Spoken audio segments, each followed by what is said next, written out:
Everybody you know is dealing with something, even you.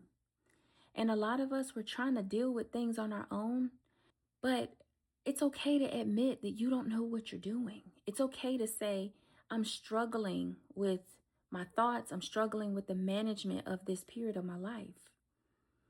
What lies in between the peace that you need and the chaos that you feel is perspective. If you are feeling like what you're going through is chaotic and you feel out of control, then the reason is probably because you're thinking about your situation from a negative point of view. But the same way that we acknowledge that the word no is a complete sentence, but God is also a complete sentence. If you're going through something and you say, hey, I don't know how I'm going to pay for this, God. I don't even know if I'm going to have a roof over my head. The response should be, but God. God, I don't feel qualified for this new position, this new opportunity that you're giving me, but God.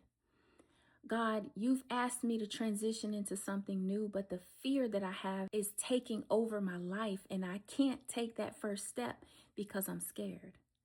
But God, God, I don't know what I'm doing raising these kids.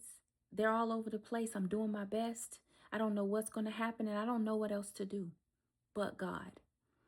You see, the phrase, but God, is the answer. It is the gap filler that you're looking for.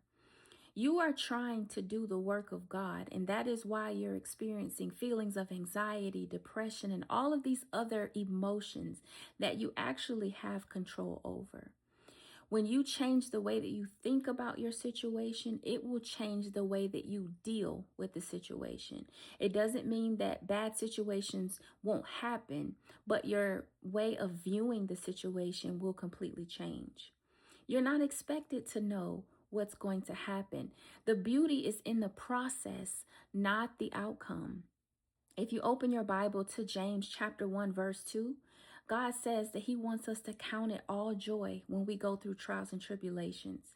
Because when we're in the midst of trials and tribulations, that is when God is pushing us to grow. That is when we're in the process of elevating to the next level. Not when we get there, when we grow to get there. That is the blessing. I pray that you can go about your day in peace. And remember, the next time you try to use the words, I can't, I don't, I'm not, just remember the phrase, but God. I love you. Have an amazing day.